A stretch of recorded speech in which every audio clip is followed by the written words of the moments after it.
Michelle is a musician with albums released as Everyone Except Me and artist behind the post-apocalyptic webcomic Stray Cats. She's kind, a bit shy, and furiously creative. Henrique is a filmmaker with over 24 films and TV shows as producer, director, and occasionally host. He also released a couple of music albums. He's bombastic, larger than life, and tenacious almost to a fault. Together, they've been best friends for a decade. This show is awkward. So, Michelle. Yeah. You might be one of the best friends a person could ever have. I gotta be honest. That's just coming out of nowhere. No, it's not. I asked you like 2 weeks ago. So today, for people who are like, wait, why have Henrik's dogs been healthy for so long? Today is Chicano's growth removal surgery, which had to be postponed back a while back when he had all the issues where he had to take him to a cardiologist and spend a lot of money and do all this stuff. And a lot of people came out and were incredibly generous and bailed me out of a massive vet bill. And I'm so thankful. They paid $1,800 of my vet bill for me, and I'm still grateful. And people messaged me today and were like, "Are you good on money?" And I was like, I've been prepared to pay for the surgery since they said he needed it. It was the unexpected almost $2,000 in other vet bills that I wasn't prepared for. But the $500 to $600 surgery, I was ready for it. I planned on it. It's okay. But thank you. You know, and I always tell people the same thing. I'm like, if you're really that worried, buy something from my web store. That's even better. So anyway, Chicano's at the vet. He's probably having a surgery right this second because this is around the time when the surgeries start. And hopefully I'll get a call in the next hour or so. In fact, let me just, this is such a bad idea, unmuting my phone on the show. But I think I better. I think I have to. Okay. Oh, God, why? All right, I unmuted my phone. I hope everybody in the world doesn't decide to message me now. So, my phone is an iPhone Pro 13 Max. Anyway, is that your screen? Yeah. Wow. It's off now. It looks so vibrant. It's terrifying. And there's my mom. That wasn't even full brightness. Now it's on full brightness. Well, now I can't like really see it good anymore because it's so bright that it doesn't really work. Oh yeah, the camera's not on auto, so yeah. No, it's a shockingly vibrant screen. Damn it. Wow. Yeah. Anyway, it's my pride and joy. It's my sort of quasi Christmas present in that my mom and I split it. So I was up for an upgrade. Anyway, I'm getting distracted. Thanks a lot, Michelle. Let's stay on topic. So Chicano's having surgery. The reason that the surgery was worrisome was the last time he was supposed to have his surgery, they found an irregular heartbeat that they couldn't diagnose, but they needed a cardiologist to check him out. The cardiologist checked him out, found some minor heart issues that we need to keep an eye on, and then wrote a surgical plan. Basically, the way the vet surgeon said today, basically all the surgical plan is if you start to notice the murmur, you apply this medication. That's really all it said. Okay. It's very simple. He has a very minor heart murmur. So he should be fine, but I'm extra nervous because the anesthesia is what we're worried about, not the removal of the tumor. Right. Of course, I will soon have a very fluffy, adorable, and depressed table lamp walking around my house because he's going to have the cone of shame. At least it won't be like Henwolf, who just literally, people think I'm joking. She literally came home and knocked everything off the coffee table. I remember. Yeah. But like my coffee table is full of stuff. Yeah, like I know. Candles and books and junk mail and iPhone accessories and just like my it's always full. And it was empty. There was one book. There was one book left on it, if I'm being honest. There was one book. But it makes sense because a book is flat and low and heavy. So of course she didn't get it all. But it was like, but literally like she just moves and I hear crash, crash, crash. And I'm like, there is nothing on the coffee table anymore. She just knocked everything off. And her attitude was when she would run towards things, if it got caught, she would just push harder and push past it, even though she's smart enough to know to back up. She didn't want to. So that's exactly it. That's Henwolf's entire deal, is that. So, Yeah. so Chicano is my little tender baby boy. And he was very excited. We had to get up at 7 a.m. Both the dogs were like, what? No, okay. And then they both went out to pee reluctantly. But then the second I pulled that leash out, Chicano started barking and wagging his tail and getting all excited. And I was like, we're going to the vet. Okay. On a scale of 1 to 10, Henwolf's love of the vet is a 10. Mm-hmm. She loves going there. She loves the people there. And it's saying something because she's had 3 surgeries there and she loves going there. Yeah. Granted, doped up Henwolf is really scary and hilarious, but that's a whole other conversation for another day. Chicano, on a scale of 1 to 10, likes the vet a 6, maybe a 7. Mm-hmm. He does like the vet because he likes new people. And especially over the years that I've had him, as he's kind of relaxed and become more confident and become more of a good boy. You know, Mm-hmm. he had a hard life before he got here. And I can tell though that over time he's softening to like his distrust and his skepticism of people is really loosened up. Good. But that boy loves other dogs. Like he just sees another dog and he looks at it like, can I be friends with that dog? And I'm like, maybe. I guess go sniff its butt and see. I don't know, man. Like, I'm not your dad. I'm your stepdad. I'm your cool stepdad, though. like the kind of stepdad that sits backwards on a chair and you can rap about your problems to him. But I am your stepdad nonetheless.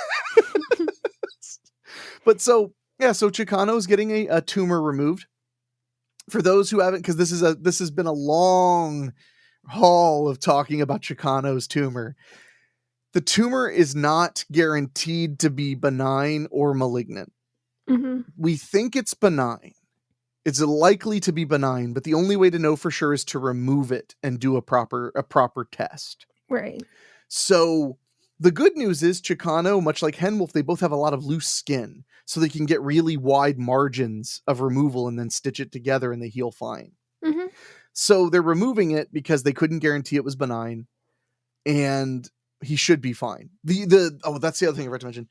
The one thing we do know is it is not aggressive. They were able to look at it and see how it's grown and be able to say, this is not growing fast at all. That's why after his heart thing, they were like, take a couple of months before you come back if you want, so you can save up some money and I just wanted to let Chicano have a break from being vetted so much. Yeah. That's really why I waited a few months, is because he was being vetted so much. We had to put a holster on him that had 6 electrodes to monitor his heart for 24 hours. And he just hated life while that thing was on. Mm-hmm. He would just look at me and be like, why do I bother? I remember I took him for a walk and he was like, I love walks, but I don't love anything now. And he just like walked slowly. So to be honest, I imagine that when Chicano gets home in his cone and he walks into the house, I imagine he's just going to flop down on the ground and be like, I give up.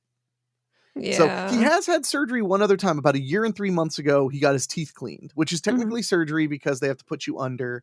So, and he handled it well, but he did walk into the house and just decide he didn't care about anything at all anymore. Mm-hmm. So I just picked him up and set him down gently on the foot of the couch and laid with him. And I slept a few hours with him. He's a snuggler, and that's the best way I can think of to make him feel okay in his circumstances, because he loves being on the couch and he loves being cuddled. So cuddling him on the couch is the way to go. Mm-hmm. The absolute way to go. Yeah. So that's what I did. Okay? Okay? Well, I guess. You're like, I'm not giving him this one. He can't have it. So anyway, so that's what's going on. Oh, and this all has a point, shockingly enough.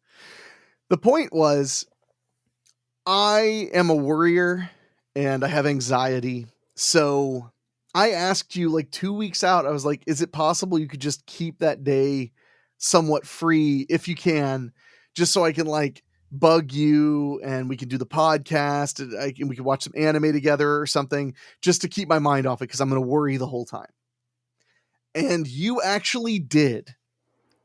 That's the mind blower of the whole thing. Why would I not? I said like, okay, unless my work schedule Yeah. changed because I was just switching Yeah, of to a course. different store.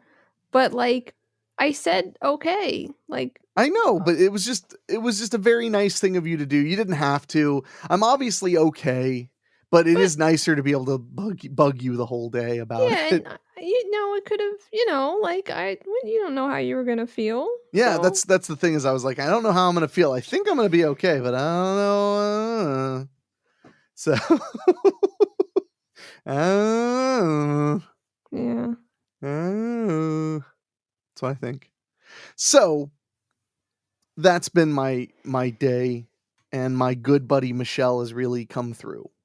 So, I mean, if you were local, I would have been like, "Can you take a day off work and we'll just go to the movies or something?" Mhm. But you don't. So, hate having. I never have my phone not on silent. Have I ever told you that? Yeah. I live in a world where my phone is always on silent, like forever on silent. Mhm. The only time I shut silent off is if I'm waiting on a call or a text that's important, but I'm gonna take a nap. Then I'll Makes like sense. lay down and I'll turn the phone off of silent. Mhm. But in day-to-day life, I just listen for the buzz. Maybe that's part of my severe anxiety. I don't know. It sounds kind of like it might be. I don't know. I think a lot of people have their phone, like that all the time. I don't because I will miss things. Yeah. Which is also frustrating because I, if I'm really stressed out and my phone keeps going off, I will just be incredibly stressed out. But if I turn off the sound, I won't hear what's going on. I need it. But I also have cool sounds for everything. So That's true, you do. Cool anime sounds. I mean, yeah. I don't think there are any that aren't anime sounds, except for the system noises that I was like, I'm not gonna change it.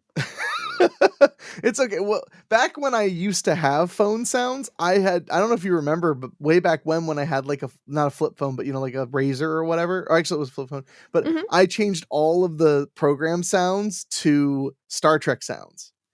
So like, when I got like a text, it was like the communicator badge blinking, Mhm. and when I got like picture message, it would say receiving transmission. That's cool. No, it's not. No, it's not cool. cool at all, but I stand by it, but it's not cool. Yeah, I'm always amazed when you do the show and your fucking phone's not on silent, and I'm like, how does that Sometimes happen? I forget. It's on silent right now. Is it? Yeah. Okay. I'm gonna believe you because I choose to believe you.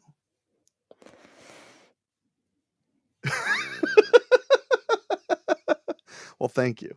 So, what I actually wanted to talk about this show was not all of that, but that was kind of I wanted to set that up to point out to people so they know what kind of friend you are. Mm. An excellent friend, a good buddy, a ride or die, if you will. But I wanted to talk. So I went down to Georgia. I was looking for a soul to steal. Yeah, I And was gonna say, yeah. I was in a bind. I was way behind. I was looking to make a deal. Bum, bum, bum. No, I went down to Georgia to see my old friend Andrew Shearer Mhm. and his beautiful family, and to attend the Gonzorific Midnight Movie Show, which I've been going to since 2009. I've been attending it down in Athens, Wow. Georgia. And I love going there. I love the people there. It was, it was not entirely average. The Mhm. venue had us show Vax cards and wear masks. And I don't love wearing a mask, but I really, the reason I hated it, wearing the mask, was not it wasn't because I couldn't breathe, because it's not like I was gonna have to wear it for 6 hours or something. It was that, we were all sitting in the lobby like we always do at those shows and hanging Mhm. out. But like there's light music playing and it's a lobby and everyone's wearing everything was, sorry, what? Again? Okay. Huh? Sorry? Again? I Yeah. hate doing that to people. Like, Yeah. it drives me crazy. So doing that, I just don't like doing that to people. I hate making people repeat themselves over and over again. Yeah. It's like when I did my first convention and I was like, oh man, like, because it was optional. Masks were optional. And anybody who came up wearing a mask, I didn't care that they were. But if they came up wearing like an N95 or a KN95, I was like, okay, here's another person I cannot hear over the sound of the show. Yeah. Because it is what it is. You know, it's a barrier on top of all the noise. I think if it was a quiet place, I'd hear them fine. It's just that, you know, also, like those were people I didn't know too. So some of them may have just been really low talkers as well. And they're like, yeah. you know what I'm going to do? I'm never going to change the tone of my voice, but I'm going to put this over my face. So I'm never going to change the way I talk. I'm going to talk like this.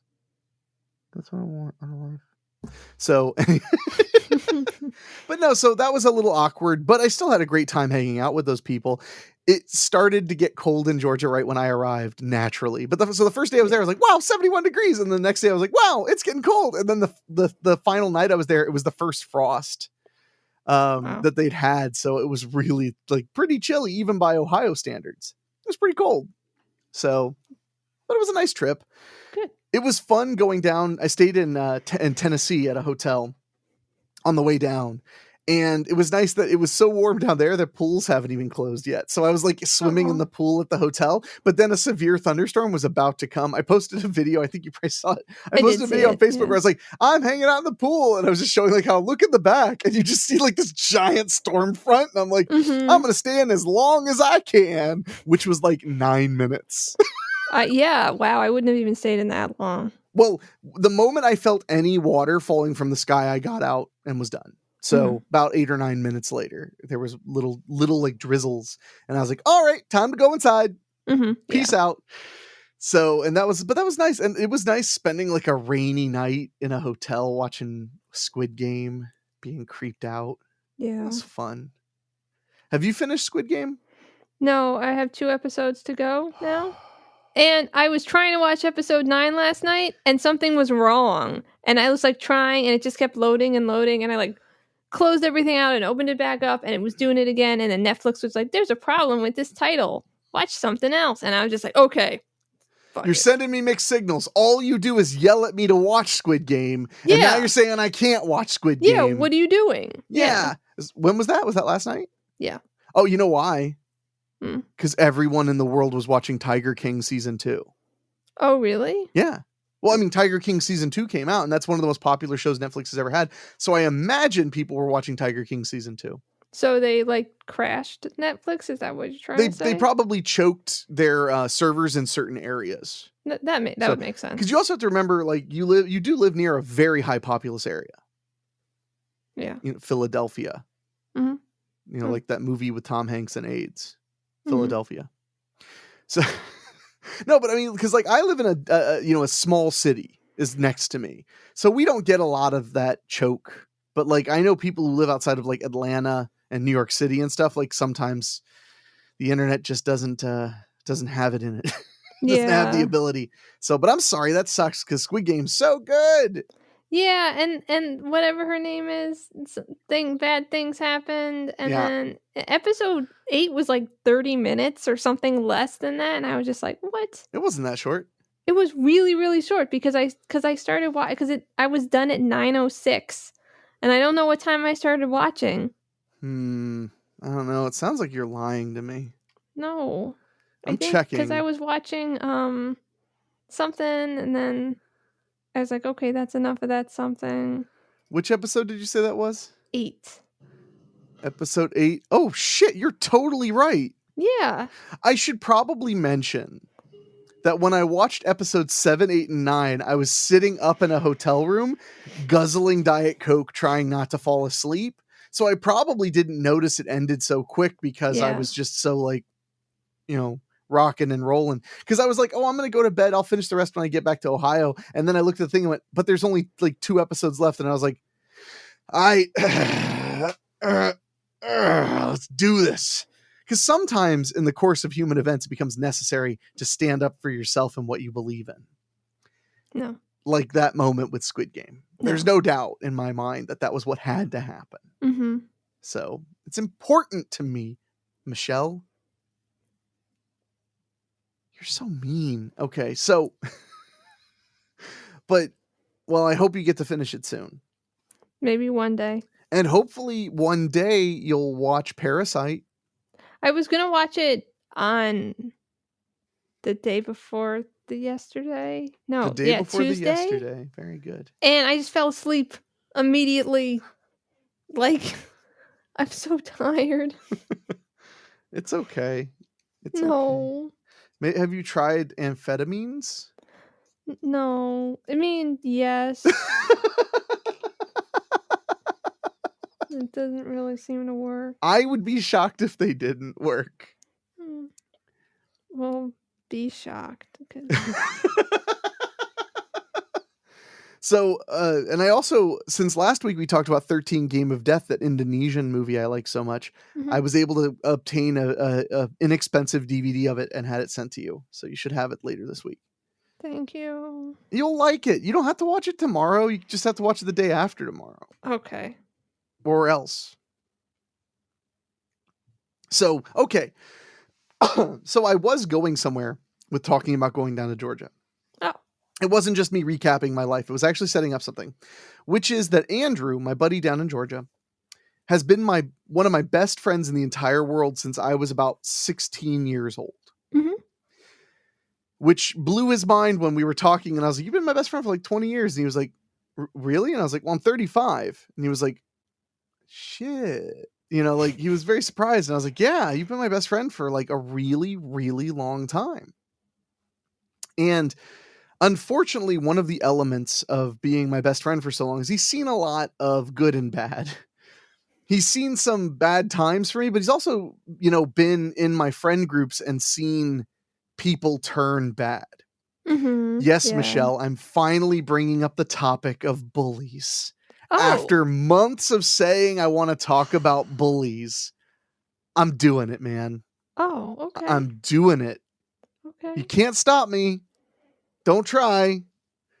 It would be easy to stop me. You could literally say anything and I'd probably get distracted and talk about something else. I'm such a blabbermouth, but no, I want to talk a little bit about bullies because I found that as I get older, there are still bullies waiting in the wings to push you around. And oftentimes the most interesting thing about adult bullies is they act like they're the cool guy or the cool girl. They act like they're the person who has been bullied and would never do anything like that. And in reality, they're like pushing you around, jerking around, bullshitting you and telling you lies and gaslighting you and stuff like that. Mm-hmm. I really noticed that. Now, of course, my experience is worse because I'm in show business. And that makes, first of all, show business makes everything worse. Everything. Show business is the polar opposite of MSG. If you put show business into anything, it is immediately worse. That's sad. So, if many people grow up and some of their friends kind of grow out of being friends with them or whatever. Mm-hmm. But when you're in show business, people, it's not about growing up, growing apart. It's about success. If you become successful, it really brings out the hate in some people. And so I just want to talk about a general bulliness, and maybe I'll go into some detail about, I had a very bad experience a few months back with being bullied by someone that had been a very close friend for like a very long time. Mm-hmm. But I want to ask you, first of all, Michelle, were you bullied as a kid? See, Go on. why don't you, like we could have talked about this when you originally brought it up like 6 months ago, and maybe I would have remembered. Or you could have brought up and been like, "Hey, Henrique, didn't you want to talk about bullies?" No, because you had like that day, you had something like really profound and important that you needed to discuss, and I don't know what it was. That's how important and profound it was. At the time. Oh yeah. It's up to interpretation because I don't actually know. Maybe like I don't. Yes, but also I think it's really hard because I'm really good at gaslighting myself. So I don't know. Are you sure you're good at gaslighting yourself? No, I'm not. I don't think. Maybe you don't gaslight yourself. I know. I don't know. But I grew up in, an area where people were like not hitting each other really, and like there wasn't a lot of physical bullying. Well, I think that's also a girl thing too. I've heard from most people that girls don't get physically bullied so much as men do. You're probably right. I mean, especially when we were growing up. So, yeah, go, please. That being said, I do know some guys who were kind of bullied, and they were bullied the same way. That kind of like, oh yeah, like psychologically. Oh yeah, no. I did not mean to suggest that male bullies lack any creativity in the realm of psychological torment. See, when I was a kid, I was bullied relentlessly. Yeah. I know you know, because it's always fun to be like, so Michelle, were you bullied? And you're like, not very much. And I'm like, hey Michelle, how's your dad? And you're like, he's good, we have a great relationship. And I'm like, yeah, it's gotta be great to be Michelle. I'm not saying that I wasn't bullied. Yes. I am just saying that it is very hard for me to say absolutely and know that I'm right. Because I don't know if I'm right about anything. But there were like 2 kids that I called and left really angry voicemails. What? Whoa, I've never heard this before. What? I must have told you. There were these 2 kids who were, to the best of my knowledge, kind of like making fun of me and just kind of jerks. And I was really tired of it. So I called. It was whenever the hell that was. And we all had like the, books of everybody's numbers. And so it was like 5th grade. And I just like called them, and neither of them were home. In 5th grade, you had a book with everybody's phone numbers? I guess so, yeah. Yeah. That did not happen where I grew up. Well, it must have happened where I grew up because I had them, and it was definitely in 5th grade. That's so weird. Like, that's just begging for prank phone calls and stuff. I remember as a kid, like, you had to hunt down the phone numbers to prank people. Yeah, my house got prank phone called a lot. I know. Anyway, continue. So I was like really angry. Like I got like I got all like righteous indignation, and I was like, I'm gonna make them stop. I'm gonna actually call them and like talk to them and be like, you can't do this anymore. So luckily neither of them was home. So I just like called them, and I like left really mean, like not mean messages. I just said like, you gotta fucking stop it. Like basically to these 2 kids. One of them got grounded. Yeah. And the other one, like, I don't know if he got grounded, but like he like the next day or whenever came in to school, and he was like, was that really you? And I was like, yeah. And he was like, cool.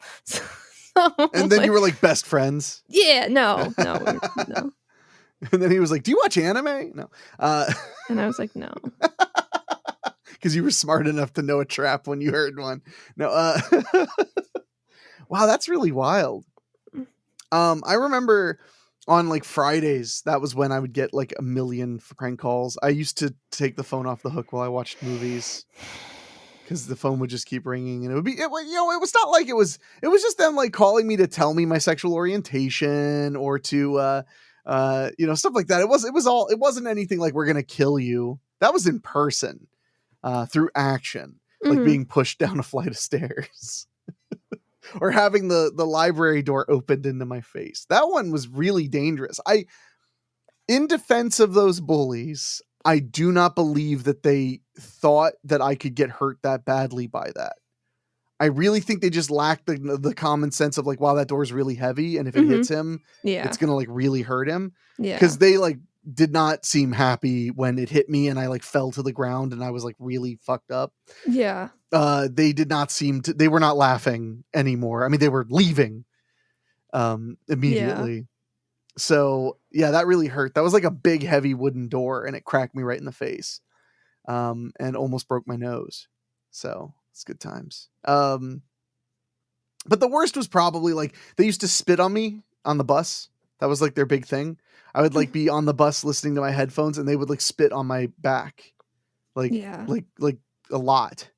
Yeah. So I would come home, and just like be scrubbing my backpack to get all the loogies off, and while I listened to like angry rock music and stuff like that. So I'm going to tell you something that is like really bad idea, and you should never do it. But I got so tired of being bullied on the bus. I was being bullied on the bus a lot. This is in middle school. Mm-hmm. I was being bullied on the bus a lot. And finally, I decided that the best thing I could do was, this is so terrible. I can't believe I'm going to share this. Columbine had happened recently. Yeah. So for those who are Zoomers, Columbine was like the first major school shooting in the American consciousness. So what I did, sorry, I keep thinking it's something important and it's never anything important. So what I did, I didn't like spread a rumor I was going to bring a gun to school or something. I didn't do that. That would be dangerous. Yeah. But I spread a rumor that I had a stun gun in my backpack. Mm-hmm. Like I told a kid that was kind of friendly with me and told him to tell other people. And that worked. They stopped. But I cannot overstate if the level of bullying you experience when your own mother like sits you down and tells you that like if you get sent home because you punched a kid in the face, she will not punish you. Mm-hmm. Because she knows like how obscene it is and like, so if I need to defend myself, just do it. Yeah. And like, the school can suspend you, but you can come home and I'll get you McDonald's and rent you some videos because you didn't do anything wrong. Yeah. They're wrong. So that never happened. I was never big on fighting back. I was big on just taking a beating. I always felt like that was the only option. I wanted to make it sound heroic, and I was like, no. It's just I could definitely pull that off. Yeah. So, but I mean, there was other stuff too. I think I talked about this on the episode after my Aunt Betty passed away.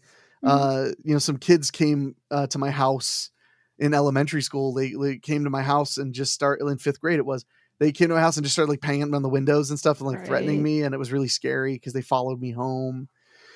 My house would get toilet papered and egged. That happened a lot. Well, because of the way the school buses run, everybody knew where my house was. Yeah. So, but also weird last name. Everyone could find my phone number. They'd be like, Yeah. let's see if we can figure out which Kuto is his mother. Oh, it's the one. Ta-da! Yeah. So, but the worst was definitely like the being spit on. And the problem was I felt terrible for my mother because there was nothing she could do. There was no, like she couldn't, what would she call the school? They'd be like, well, we'll do what we can. They didn't do anything. Not saying that they really could have. I'm just saying they didn't do anything, They could have just beat up those kids, right? I think they were frowning upon that by that point in the 90s. No more corporal punishment, unfortunately. It was being phased out. They were like, okay, we're like in that awkward transition where like corporal punishment is mostly out and we're just about to start participation trophies. Like So no, but I mean, what are you supposed to do? It got to the point where my mom and my dad even, who, let me tell you, my dad was full of great advice, like nothing. He had no advice for me about anything.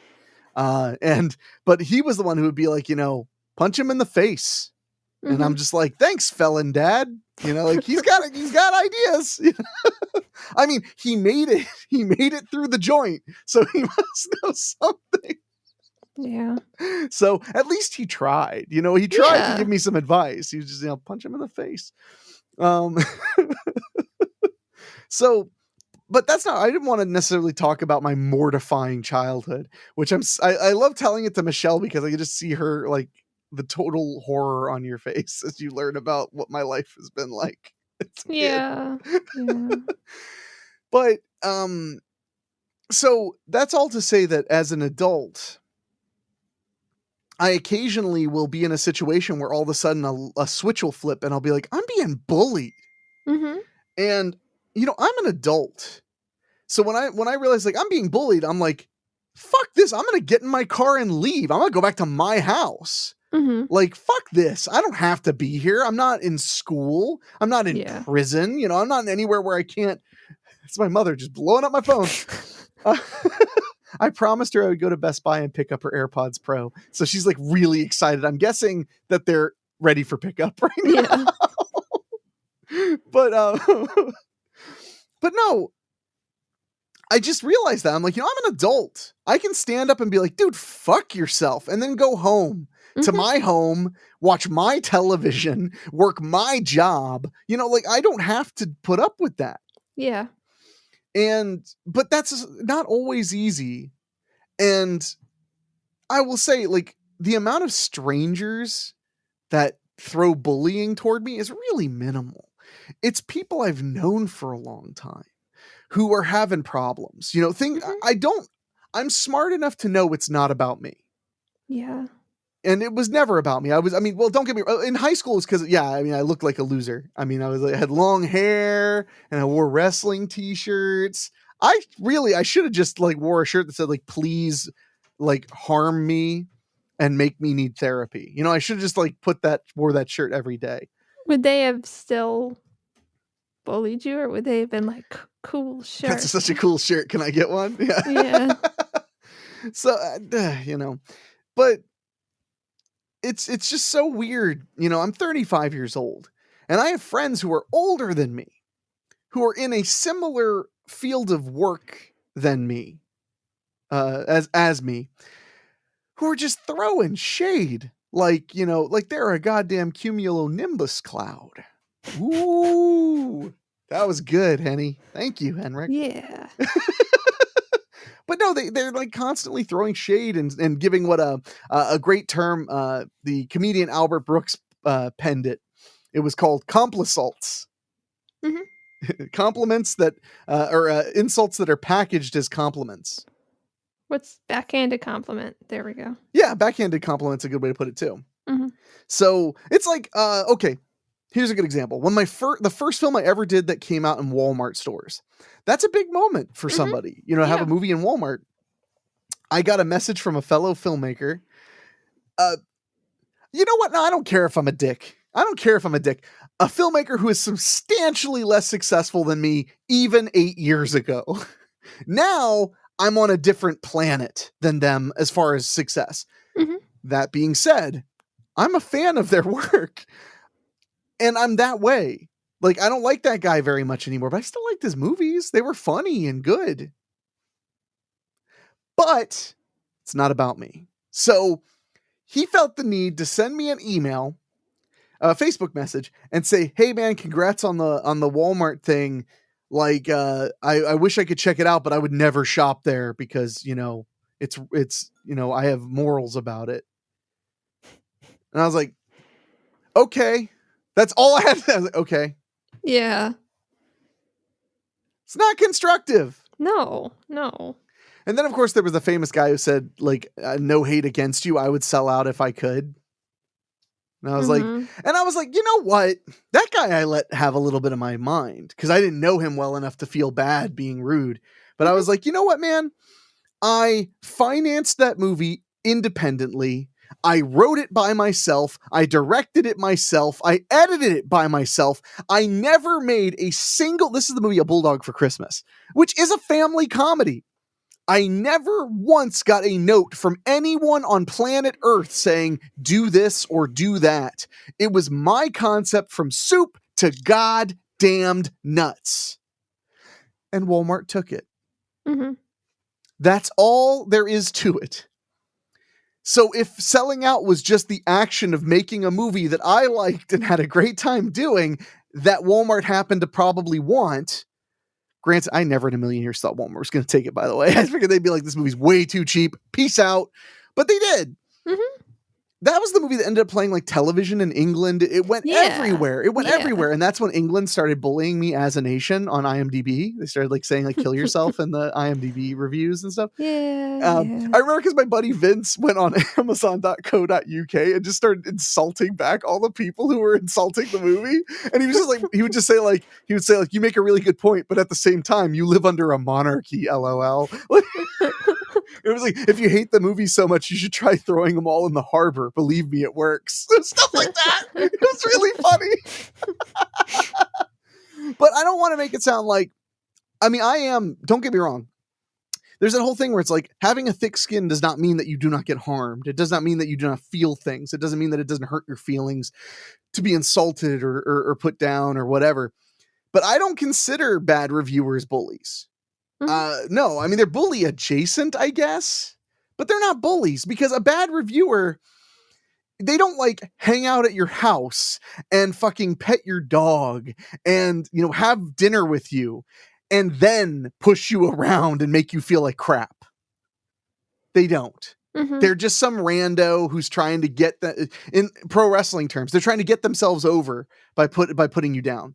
And wrestling getting over just means getting the crowd to like be on your side or to get, get attention, you get over. That's what it really comes down to. Yeah. So, but it just fascinates me. I always said, ever since I started, doing this as a full-blown career, I said, like, if you want to know who your friends are, have success. You will find out immediately who likes you and who doesn't. Because for every one of those jerk-offs who would talk to me like that, I have friends who to this day are like, holy crap, you have them, because now I've had like 3 or 4 more movies in Walmart. Like, holy crap, I saw your movie at Walmart. I went ahead and bought it, even though I already bought it. Aww. At the premiere, but I wanted to have that one because it's so cool. It's at Walmart. And those people literally make my entire life function. And I don't think they realize it.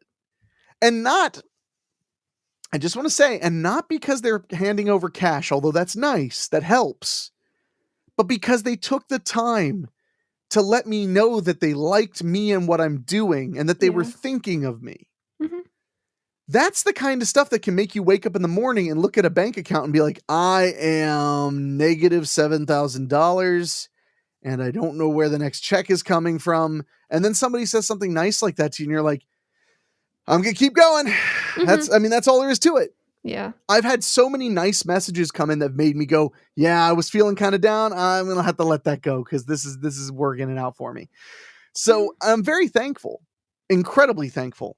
But I just get so blown away by how some of these people, these bully types, first of all, they like to pretend that they're not bullies. They like to pretend they're nerds. They like to pretend they're on the counterculture. They like to pretend that they are not stomping around and literally acting like some kind of a jock in high school because, they wear sleeveless t-shirts and friggin' trucker caps and, and they watch Reefer Madness. Oh man, you're so different than everybody else.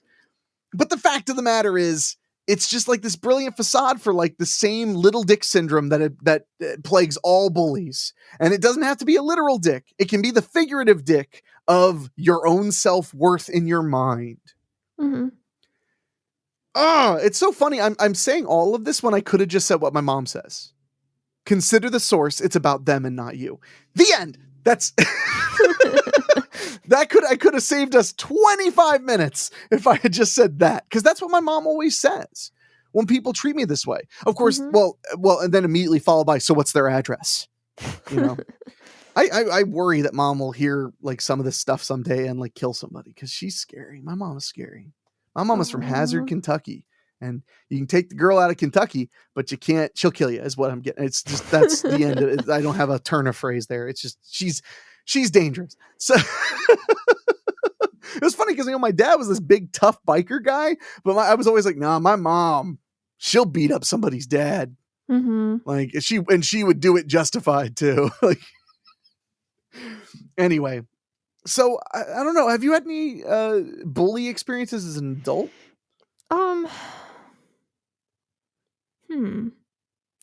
Like, I think people like me so little that they just stay away from me. I don't know. There are a lot of people who like you though. I don't think you're a so. likable person. I don't think so. I mean, no. No, most of my experiences where like people have been like mean to me and hurt me as an adult, I have been people who I didn't want to be in romantic relationships with. Sure. That's like almost all of it. Or like people I was trying to help make them feel better and then they got angry at me. Those were fun. It sounds great.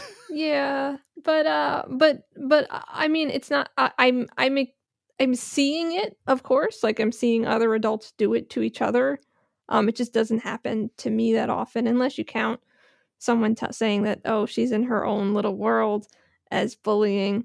But that's a little shit. That's shitty. Yeah.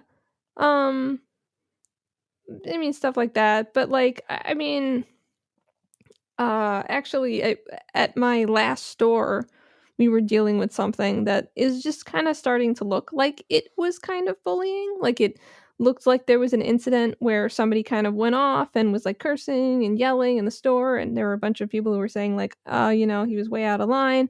And then like the deeper we went into it, the more it looked like it was being fabricated to get him fired. Oh. So there's stuff like that, and it just sucks because like he's like a really nice dude, but he's a little bit weird. Yeah. And I could see him rubbing people the wrong way. And one of those people might have, he may have asked one of them out, and they said no, but as far as we're aware, that was it. But like, it seems like they were a bunch of people who were deliberately trying to cause problems for him. So yeah, I mean, I see stuff like that. That sucks. I'm sorry. Yeah, me too. Ugh. And this actually, though, this just feeds my theory, which is that I am bullied more than most people in adult life. Which is okay. Like I said, it's the anti-MSG. It's show business makes everything worse. Because none of these bullies are like people I hung out with as teenagers. They're all people I met through making movies. Mm-hmm. So, I mean, it makes sense, I guess. Yeah, I mean, I don't know. I'm not a good person to talk to about this. Oh, you're like the only person to talk to about this. Because when that happened, I literally talked to you. That last big bullshit bully incident. Yeah. There's a reason. Bully is short for bullshit. I don't know if you knew that. It's bully bullshit. Is it? Yeah. Well, I mean the BULL. Bully bullshit. I'm making things up because I'm talking about. I'm being very vulnerable right now. But no. I don't know. It's crazy too because I've had bullies from my past come out and apologize from like high school and middle school. And they all have almost the same story. Really bad home life, really, bad time in general, abusive parents. And now they're trying to not be their parents as adults. So they want to apologize because they remember bullying me. Mm-hmm.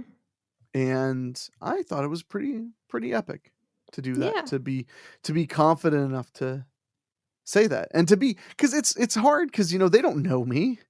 For all they know that now, I mean, for all they know, they would say all that, and I'd be like, "Fuck yourself." Mm-hmm. Yeah, I didn't, but I could have.